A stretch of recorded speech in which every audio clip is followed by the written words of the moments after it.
Hey, welcome to another episode of the collaboration between Afikra and VCU Qatar about the Tasmeem conference. This is the fourth episode that is looking at the 25 years of Tasmeem, 25 years of VCU Qatar.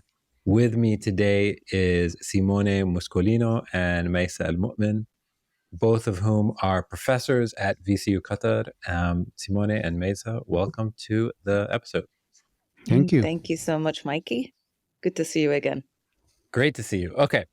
So the title of today's episode is loosely Unearthing Inspiration. And as you both know, and as I think I told you earlier, titles are usually things that people don't like. So we are going to explore why this title may or may not be appropriate for the conversation as we go along. But the first part is related to the last 25 years. So Maysaa, maybe let's start with you. What is the first memory that you have that is associated with Tasmeem and or VCU Qatar? You know, it's interesting that you talk. Usually I do hate that, what inspires you and where'd you get your inspiration. But in this particular instance, I do think that it's actually very, very relevant. So when I first heard of Tasmeem, I actually was not working at VCU. I knew someone that was working in VCU, and I kind of came to Qatar as the tag-along spouse, of which there are many in Qatar. But being an architect and knowing someone that was working with VCU, I got to know the people, the environment, and the first Tasmeem actually was one that I never attended. But I heard the buzz around it. I believe it was called Synapse 2011. Yep. And I was hearing of, these big institutes being brought in, speakers. There was a buzz. So even if you are not at VCU, not working at VCU, it seems to, that buzz around Tasmeem kind of infiltrates your everyday life here in Qatar. So that was my first instance. And then the second one after that, 2013, I think was called Hybrid Making. And that I got involved in as a participant. And so what's interesting about Tasmeem is that for me personally, I was involved in many ways. I was involved as a participant. I was involved as part of the organization team for Ajib that was run by Simone and three other colleagues. And so in that one, I was more involved in facilitating certain aspects and the design aspect of, creation, the look and feel of Tasmeem, because the university goes through a visual transformation as well as an intellectual and academic one. And then I was also at one point director. So I've experienced Tasmeem in the three facets that are available for anyone around Tasmeem. So so when you say how has it inspired you, what my experience was, it was multifaceted, and in every capacity, it has been extremely rewarding because you can't help but be extremely highly engaged. It's not one of those conferences or events that people come into passively. It's always very engaging in a way that I think people who participate don't expect, but always kind of come out with feeling rewarded, with a sense of having participated in something significant. Cool. Kind of like it's think tank / festival / academic event / it really is quite a textured event. Okay, I want to come back to that idea of significance and the different multi-layers. But Simone, insofar as you were involved before Maysaa got first involved. I'm curious to hear if you have any other memories that are that sort of latch on to you, that you're like, oh, this was my Yeah, first impression. the first impression, I mean, myself and Maysaa, we joined VCU in the same year, which was 2010. Actually, we were in the orientation week together, which was That's right. a very memorable week, very, very weird in some extent, coming from a different world and approaching Doha in the scorching heat of the early August. And while I was approaching Doha, I was making my research, and I remember going on the website. They were already promoting the Tasmeem 2011. So I was there. I remember there was a page. I was a little bit confused at the beginning. I didn't understand what was going on, if it was part of the school, if it was something that was related somehow to the activities of the school. It was not extremely clear at the beginning, but I remember I was very fascinated by the way they were promoting the event, because the event was going beyond the business of the school itself. It was promoting the emerging creative community, was promoting the city that at that time was not on the international map as it is now, after a decade of big events and a lot of investment in branding the city and the country itself. So I remember that is my, for sure, is my first memory about Tasmeem itself. And then Tasmeem happened, and in 2011, and I got involved very in a very fluid way, creating the motion graphic identity for the conference itself. I was working with motion graphics. And at that time, Levi Hammett was involved with the organization of the festival itself, not as a main director, but he had a consistent role in the branding of the event. And I worked on the motion graphics with my colleagues, Michael Hersrud, which became a very close collaborator through the years. And finally, a couple of editions after, in 2015, myself, Michael, Levi, and Richard, we decided to put a proposal for leading one of the edition, and that's what happened in 2015. So I want to go back to that, this sort of what Doha was like, both as you both experienced it in the early days. Maysaa, maybe we'll start with you. You came in as a spouse, as you said. How would you describe the art and design scene in Doha when you first got there? And in what ways has it changed? Not necessarily in an absolute term, but change insofar as the way you experience it. Yeah, I do remember it. It felt extremely exciting, and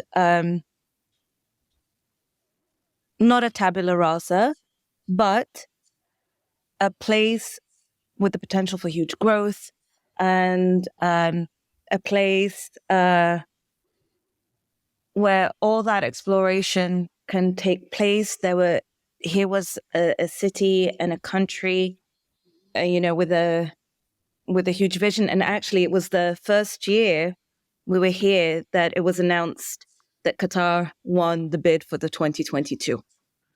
Yeah. So here was a moment where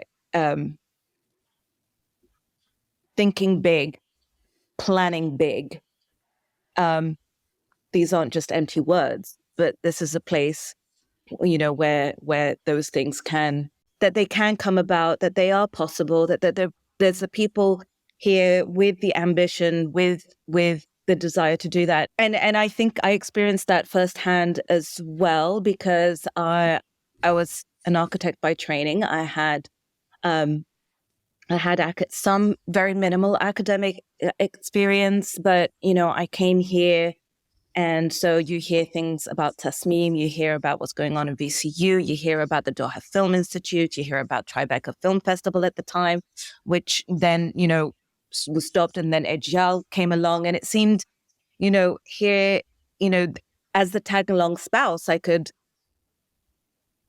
is that a bad word? But a bad way of saying it. But as someone who came here, who didn't have a job in her hand, and I could reevaluate what I wanted to do, and not have that be ridiculous. I came in from Kuwait, a very brief stint in Kuwait, but I spent most of my life in London. So saying things like I would like to go into film are ridiculous when you're an architect and you've got very minimal opportunities for someone, to have such a drastic change of career or interest. But here I was in a country where it was, yeah, absolutely. And we've got that infrastructure in place, to make that happen for you. So what I found, that it was a very exciting time to see that evolution and be part of it. Yeah. Simone, do you have a similar impression? Or it's funny, I'm watching your face, for those listening to the podcast. I'm watching your face as Maysaa is talking, and I feel like I can see these thoughts flying by. How has it changed for you? How has Doha changed in your imagination? I totally agree with Maysaa when she said that there was a very clear perception that the country had a vision. So we arrived in a moment in which Qatar Foundation was still very fresh, and it was an amazing project, very visionary and very powerful. I mean, the idea that in an economy led by natural resources, these natural resources may end at one point, and the only way of facing that situation was giving the best possible education to the kids of the country, and so bringing in the country the best possible universities, because maybe for many different reasons, for the culture, it was not easy to send the kids studying out abroad, especially the girls. That was a very powerful project itself. And then it was a moment in which the country was really starting to invest hard in culture and in big events. And what I felt, it was there was, on one side there was this, on the other side there was also this very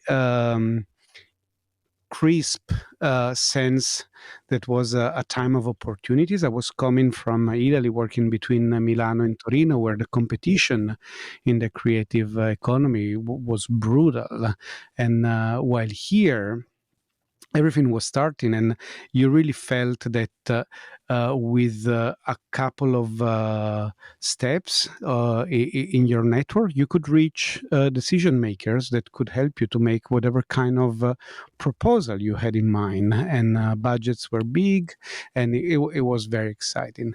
The only thing was that there was not much local production at the time we arrived, and I think that is what changed, where we had the biggest change. The country in these last 15 years, where I spent here, started to invest a little bit more in promoting the local production, done both by Qatari and residents, and promoting it internationally. There were a few very important international shows, like Contemporary Art Qatar, something like that. A big show that was first in Berlin and then in St. Petersburg. Now, a couple of weeks ago, we have this show called Water in the Desert, which is another survey of contemporary art produced in the country, that is showcased in a major museum in Shanghai, in China. M7 was established, Musharrab was established, places like Liwan has been established. The fire station, the residency at the fire station was very important through the decade. So there was a big effort in investing in local production and promoting local talent. Again, both Qataris and residents. The only issues, big issue, on one side, everything is very positive. On the other side, all these initiatives are very top down, and they are all coming from Qatar museums, and which, my God, is great. It's fantastic to have an institution that has that kind of impact on the local production. But still, I think there is a huge lack of bottom-up initiatives, independent initiatives, which I hoped when I arrived, when I started to contribute to the local creative community. I hope that more initiatives were going to start, and while that is still struggling, it's still very difficult to have this kind of initiative independently and bottom up, and making them feasible. And yeah. I want to stay there for a second, Simone. I'm going to stay with you for a second. So you've been involved at VCU for 15 years. Almost. So do you have a sense of what your students 15 years ago are doing? Are they still a part of the broader ecosystem? And have they started to contribute from sort of a bottom-up? Absolutely, yes. Yeah. Absolutely, yes. Absolutely, yes. And they became part of the creator and the contributor of the creative economy, both as a practitioner, artists, designers, architects, interior designers, also as educators.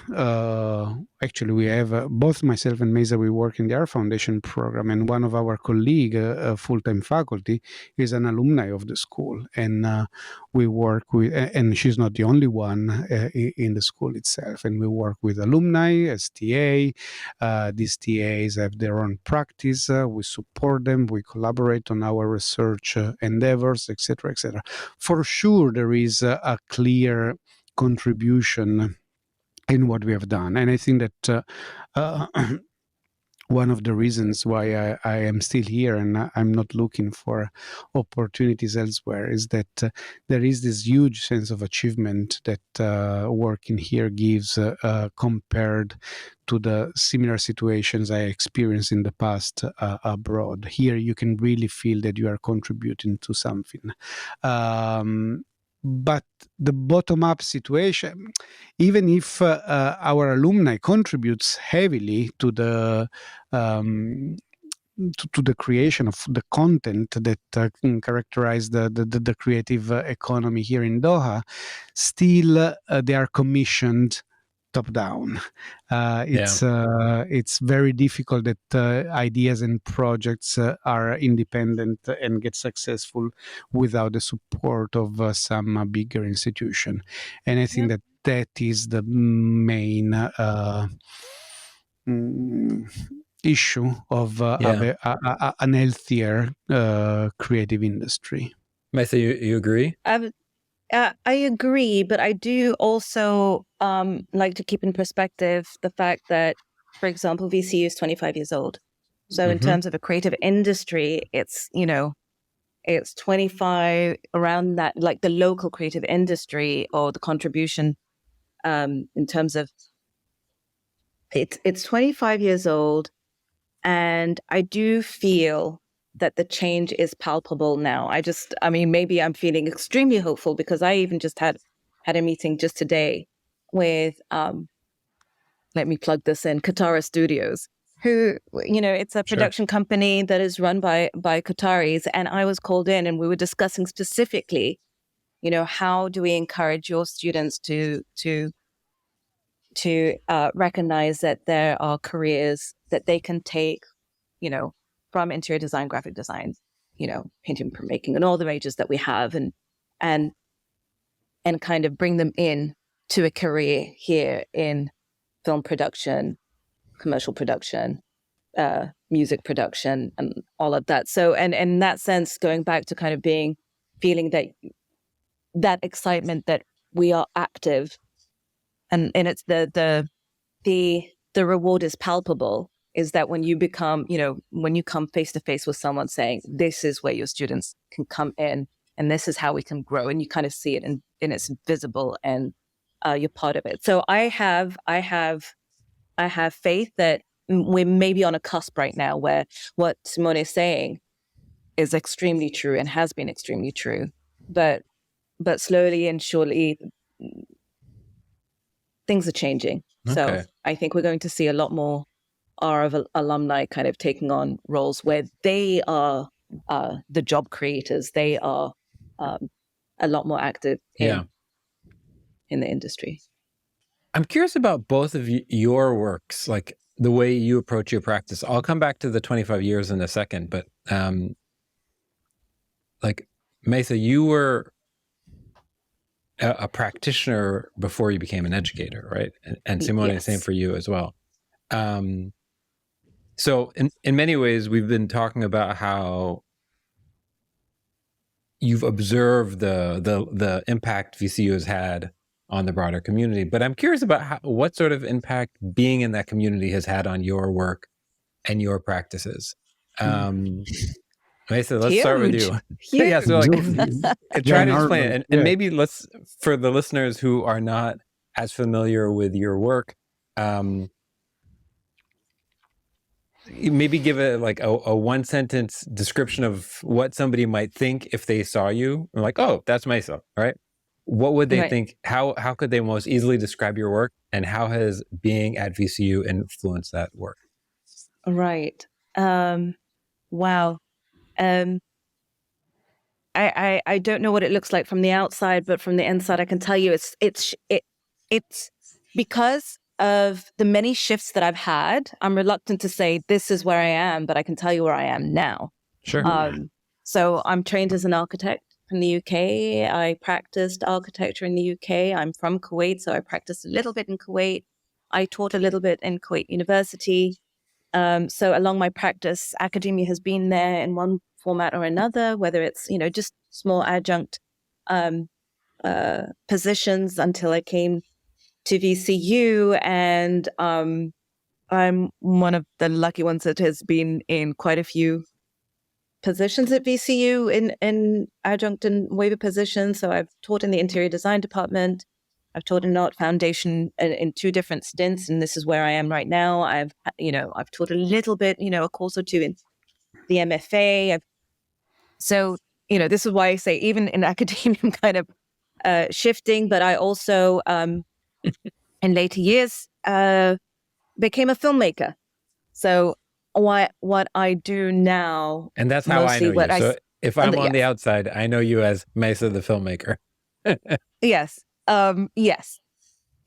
I guess, that's strange to hear but yes.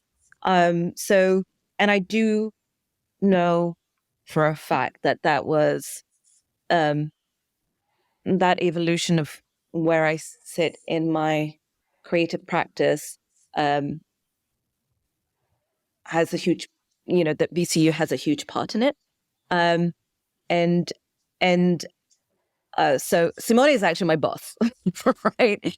So, he was also quite instrumental. I must say, I give you a hat tip, Simone, that where I remember right at the very beginning when I was trying to shape my research creative practice, filmmaking was something that I wasn't sure I was supposed to do because I'm supposed to be an architect and I'm supposed to, so that's why when I was hired in interior design, that made sense because I am an architect. When I went into art foundation, it also made sense because I am teaching space studio, and I love, I've always loved the fabrication, material, making methods, all of that kind of stuff. And it is something that I actually take in very hands-on in my films as well. I mean, all my films have a very strong art production kind of sense. And I do remember speaking with Simone on time. And, being in the film industry, sometimes you perform, sometimes you make, sometimes. And Simone sat me down and he said, it's absolutely valid. And as VCU, we can support you in that direction. And all of a sudden it was, I was encouraged to take those steps. And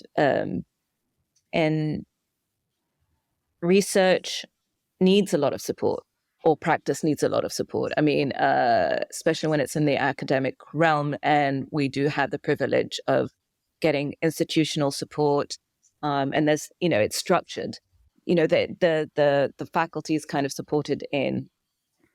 We're required, and we're encouraged to pursue our research activities, and that's exactly what happened. And that is why I am here saying, yes, now I can say I'm a filmmaker.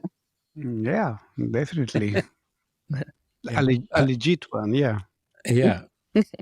Simone, what about you?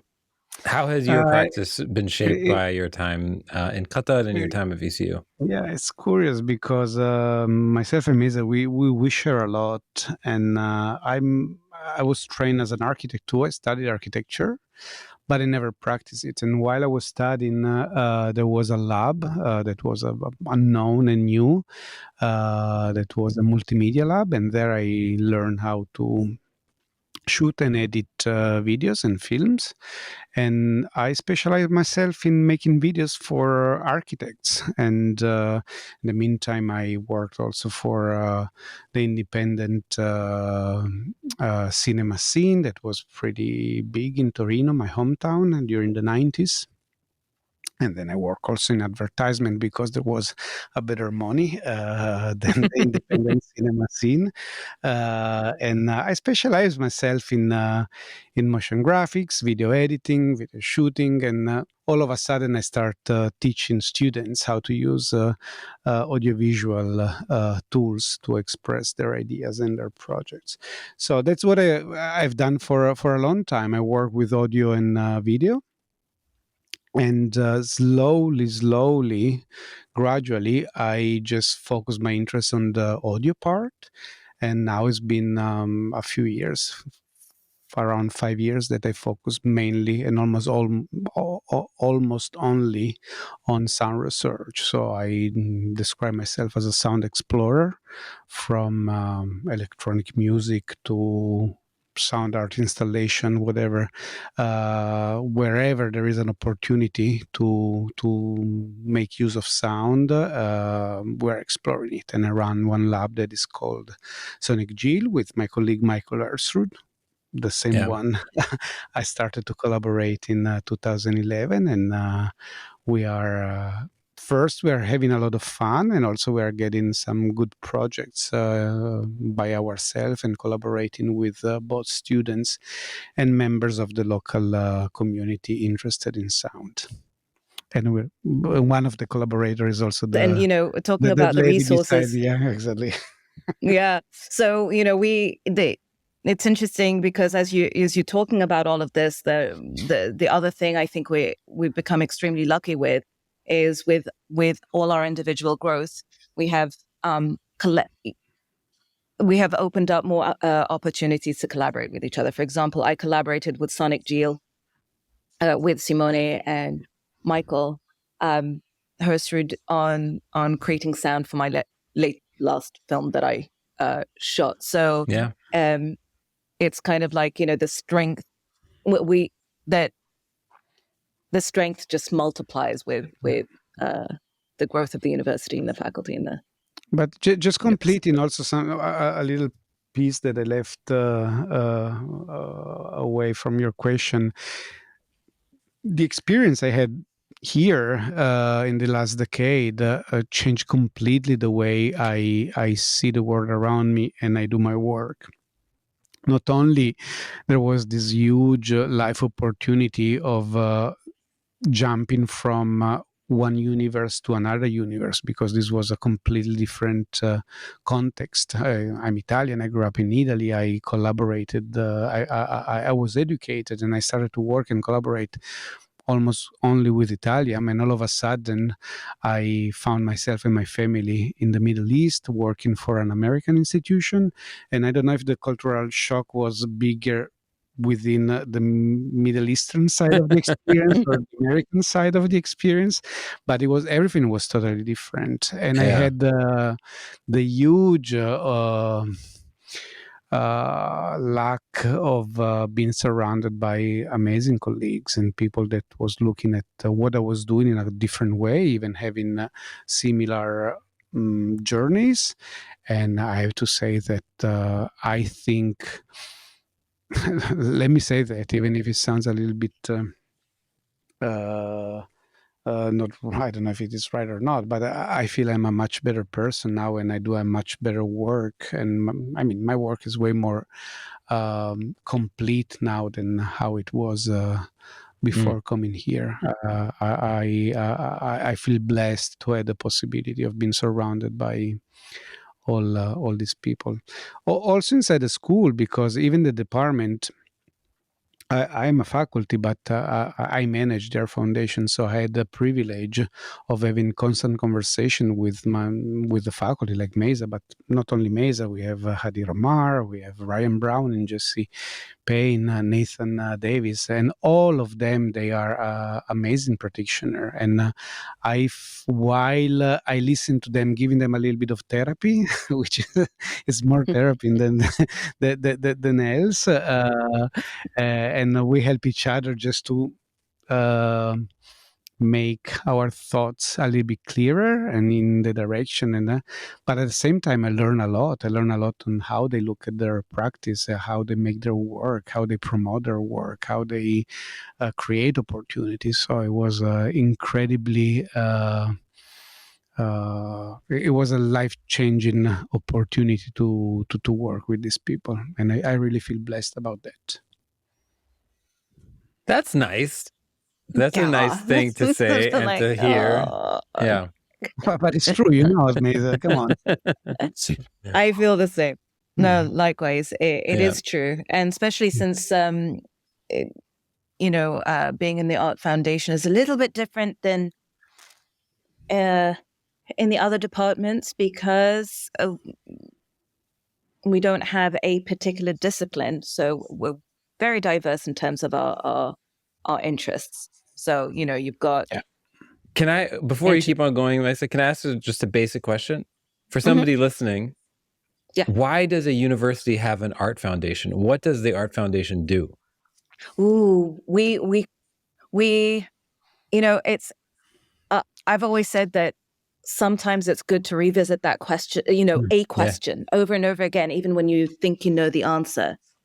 And you might find yourself, reevaluating, but also, because that, if you're not frightened of that question, then maybe you can you shape it a little bit better. I think they had, Simone can speak to this a little bit more, but, what Art Foundation was like before we came in, at the beginning of when we came in, and how it is now, has changed quite a bit. And I think it's because we keep asking that question over and over again.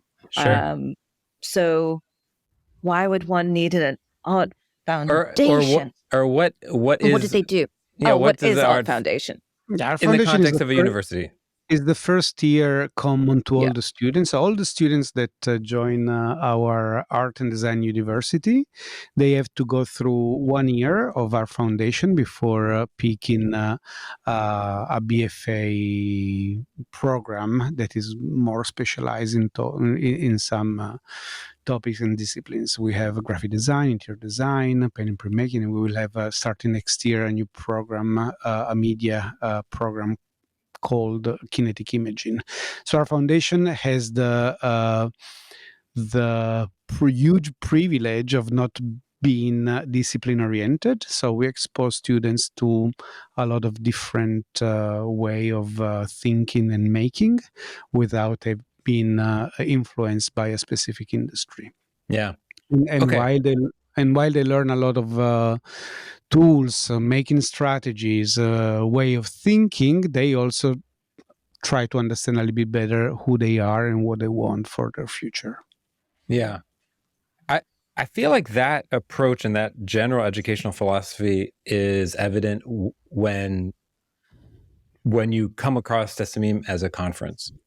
Because it does have this multidisciplinary, holistic approach to the themes that it seems to tackle. So maybe, Maysaa, since you're the one who I met originally between the two of you, maybe if you'll tell our listeners and tell me about how you and your other co-directors approach Radical Futures as a conference, and approach that sort of multidisciplinary approach. Yeah. And then Simone, if you can do the same thing with, I think it was Ajib, I forget the name of it, Ajib. And how you approach each of these conferences to reflect that multidisciplinary, holistic approach to these themes. Right. So to understand kind of like how themes are chosen and how each theme kind of is birthed, there's usually a call out, and it's people in our academic community will put forward a proposal.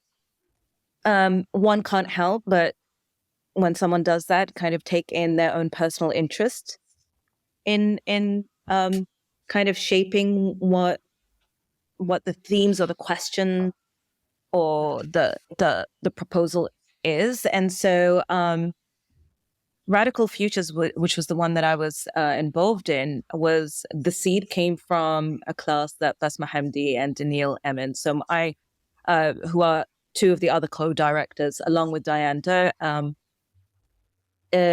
So it was seated in one of their classrooms where they explored Radical Futures with their students. So it was that created the basis to try to, so the basis of expand. We wanted to expand that and look into those topics. We're very conscious of the fact that Tasmeem becomes a huge opportunity. It becomes like your playground, a ground for exploration.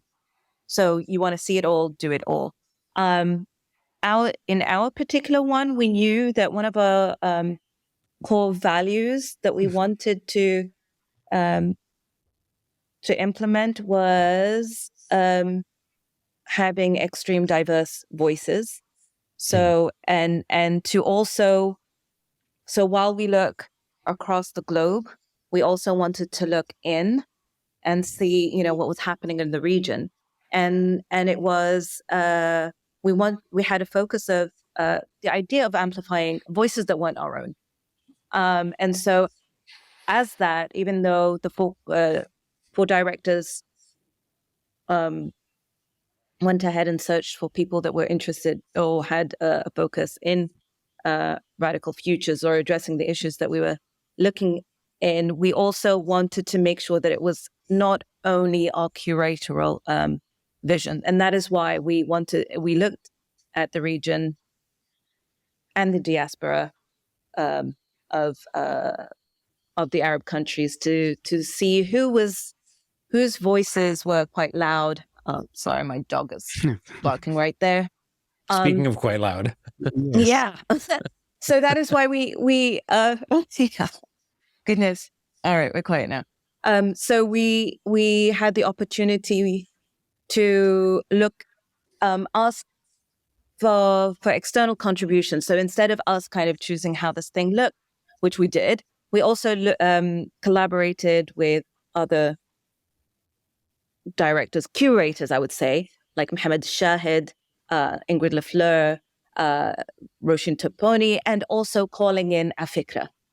Sure. Because we wanted to expand that voice. One of the missions was to, and if we're talking about Radical Futures, being all inclusive and diverse at the same time. So we wanted to have others' inputs. So, and again, in parallel to our own interests, so I have a strong interest in film. Having a film festival became an opportunity. That's why we called in Roshin Toponi. Ingrid Lafleur, who's working on Afrofuturism, and Hamid Shahid, who has a strong interest in architecture, Afikra, who brings in an expanded community, became important. So so that was kind of the evolution of our thought process, and everything starts to come in. But also I have to add that I think in terms of radical futures, I always say we almost designed or created or curated like 3 different events because we were going through COVID and we had no idea, how we were going to communicate with the world, or how, if we were going to have an in-person or an online event. And that was very new. So we had to learn everything from scratch. I mean, gosh, it seems like a lifetime away. It does. But, so this is why I say we worked on the online conference. We worked on the, event. I don't believe it's quite a conference.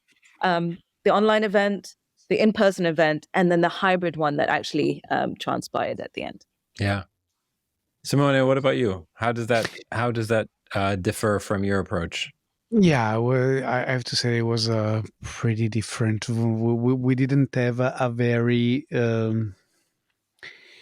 very solid intellectual vision, despite the fact that we really wanted to take over the school for 1 week and offer as many opportunity of meeting other artists and designer, engaging students with a workshop for 3-4 days, creating something and displaying the work. So we got together in 2014 with Michael Levi and Richard, and we put together a proposal, and initially it was called Play, because we really wanted to celebrate the playfulness of making and exploring freely different kind of strategies in the realm of art and design. Then on top of the playfulness, we were looking for a better name, and actually Basma came out with Ajib, which she described as cool, strange, and slightly weird. And we said, yes, perfect. That's what we're looking for. And so it was a monumental effort, and we invited 21 guests to run 21 different workshops. So we really created a new school inside the school for a week. And the workshops were amazing. We were going from making bicycles out of bamboo, making robots, making little dioramas, making zoetrops with real vinyl discs. I mean, there were so many different works, and they were all very, very good, because I think that we all put our experience in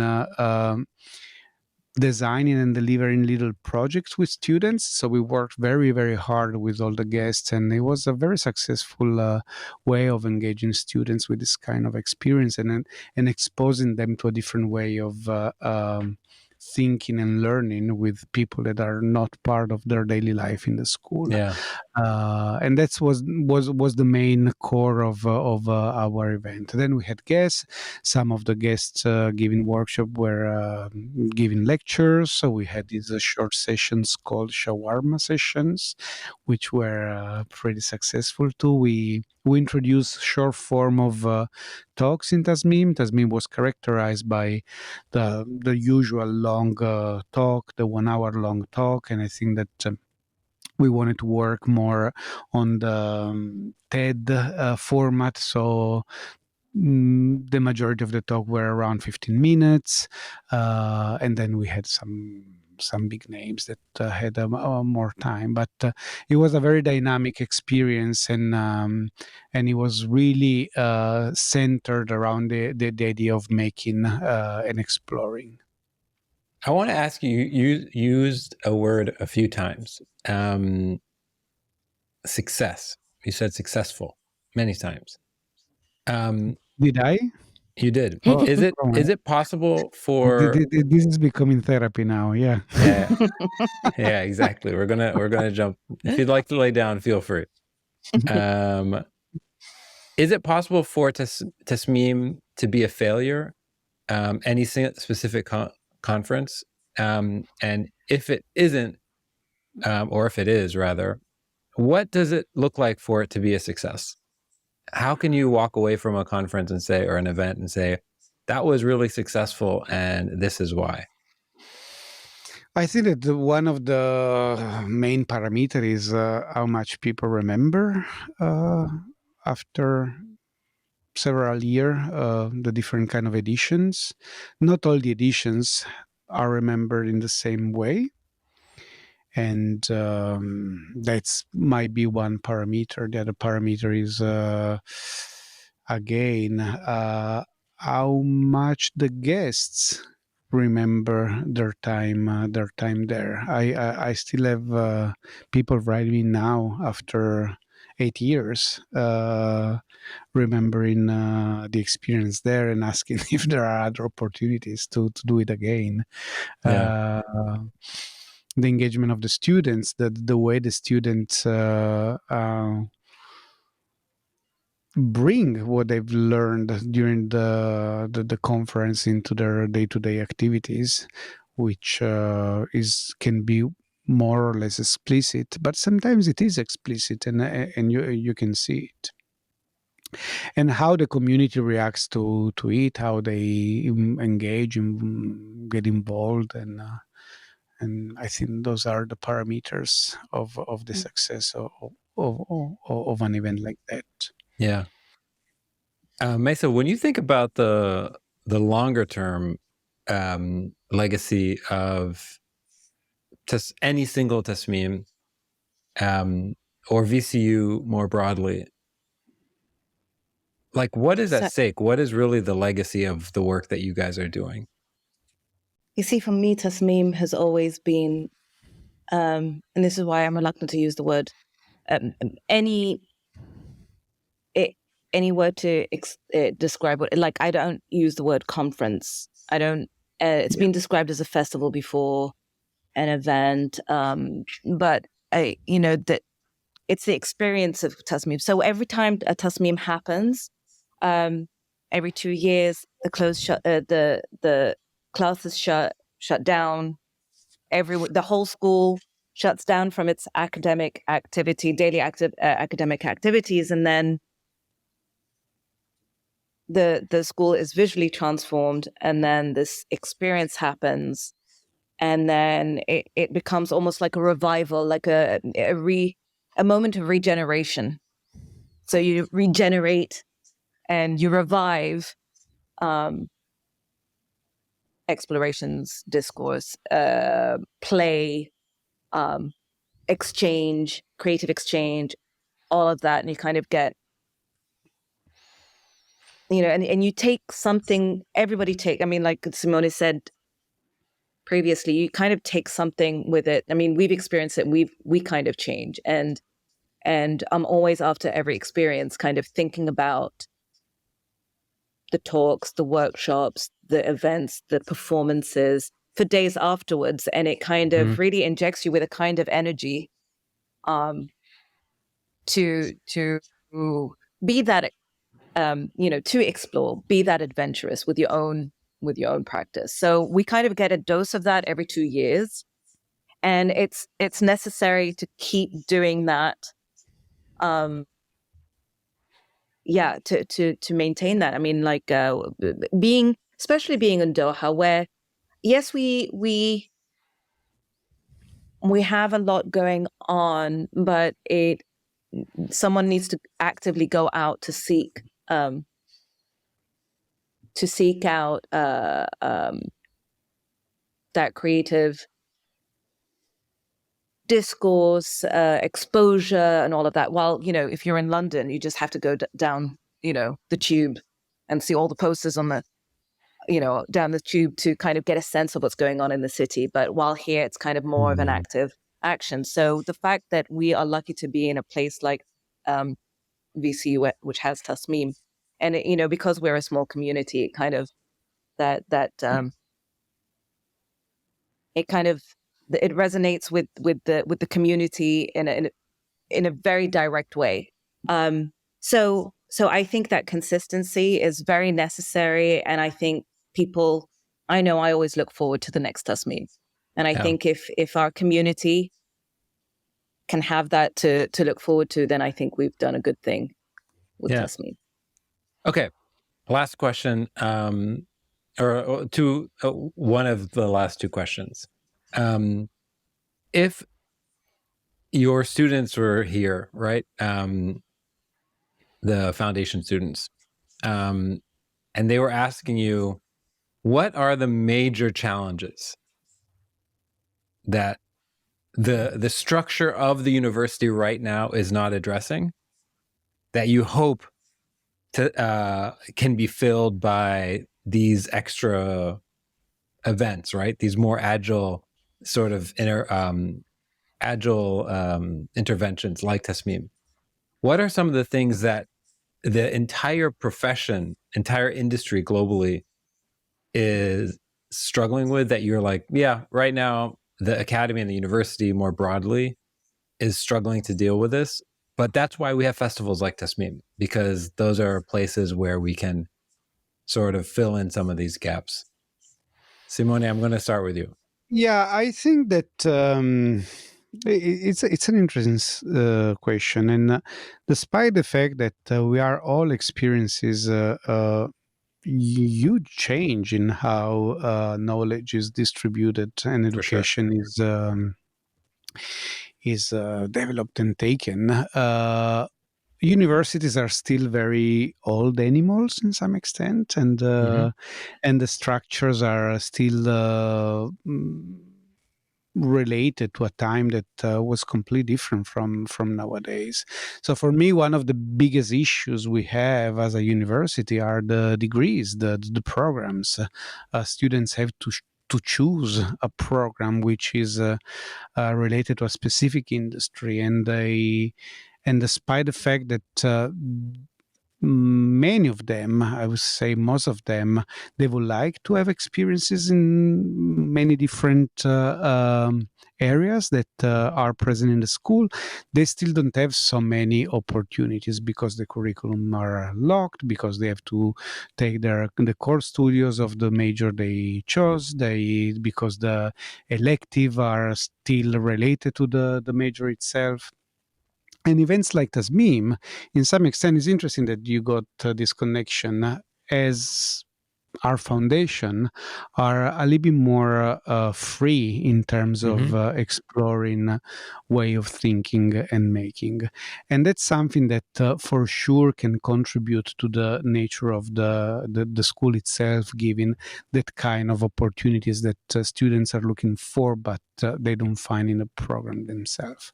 The problem, though, is that students, and I totally understand that, they are focused on their day-to-day activities. They need to make projects. They have deadline.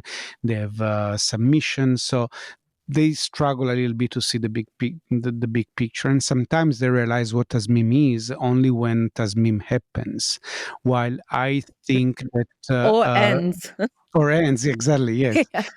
While I think that we are trying, we had conversation, but it still didn't happen in the way that I wish, especially from the way I see.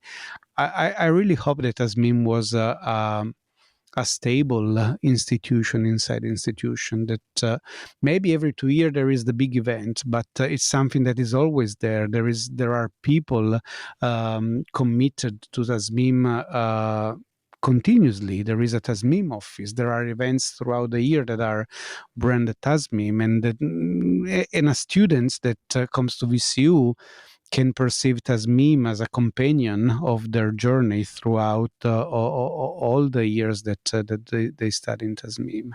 I think that that's my vision on how it contributes to the school and how it could eventually contribute even more. If you were to make a prediction of what VCU, Tasmeem, and the design scene in Doha looks like at 50 years, what would you imagine? Wow. If within the 14, 15 years, this is what's happened. Oh my goodness. In 50 years, definitely, I would say a global contender.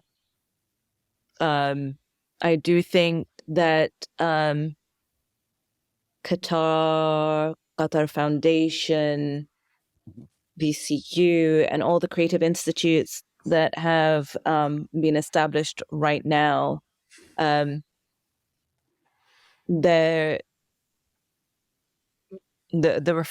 fruition of their efforts is not something that is temporary. I do think that Doha has been put on the global map now, right now, for various reasons, and I think they proved and followed through on all the proposals there. And I do feel that right now, already a lot of these institutes are still in their incubation stage. So I think in 50 years' time, it will definitely be a global contender. Amazing. Okay, I want to end on a final sort of cutesy question. And if you need a second to think about it, that's totally fine. But I think this will be a fun question to end on. Since you were saying that Tasmeem is a festival, right? Festival obviously comes from it has been called a conference, festival, event, cultural event. So there's many ways of. Yeah. So insofar as one word to describe Tasmeem is festival, right? That word obviously comes from the word festive. So let's see if you have a memory. What is the most festive, fun memory from a Tasmeem's past? Whether it was a project that people were working on, some hilarious workshop, some amazing memory, some interesting question that each of you have from any of the Tasmeem's past. So I'll give you a second to think about it. Okay, I shouldn't, this is absolutely true. I don't know. There's so many incredible workshops, outcomes, talks. But the thing that when I think about the time, it was during Ajib, and I was responsible for taking all the outcomes of all the workshops and putting them on display. Seeing a designed creature that was put in like a meat pack plastic, kind of styrofoam plate. And I think it's the image I keep thinking that it's just like, and thinking like, how am I going to exhibit this? What is the thing that I keep remembering? So out of all the outcomes, I kid you not, that's the one that I think of all the time to this day. I'm fascinated. I don't know what the workshop was to bring those out, but it was like characters in me packaging. But my dilemma was like, how am I going to display this? Like, do I like stick it up on a wall with a dagger or something? It was just, no. Do you have photos or videos of the final display? Gosh, no. I'm sure somewhere. There's something we've got. I'm gonna force you to dig that up. I'm gonna force you to dig it up. You gotta send it to me. Simone, what about you? Again, it's been so many years and so many editions, and it was super cool. And I think that I don't know.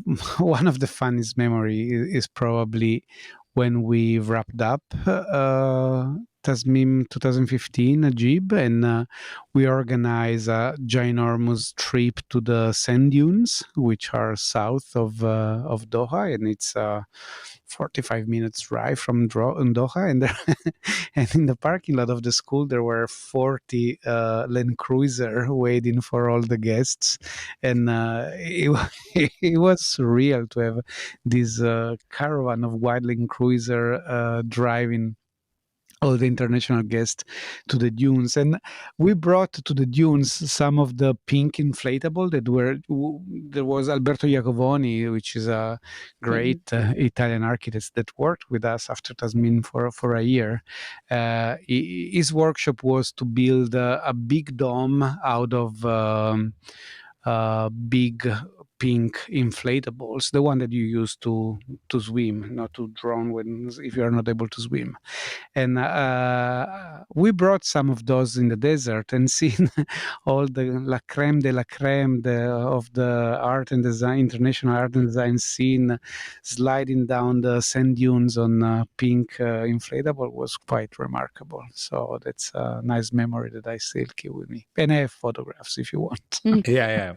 Both of you are going to have to send me these photos so that we can share them in the video. Well, Maysaa and Simone, thanks so much. I really appreciate it. I'm excited to be a part of this one in my small way. So thanks so much. It was Thank a pleasure. you. You're Thanks, a charming Mikey. guest. Yes, thank you.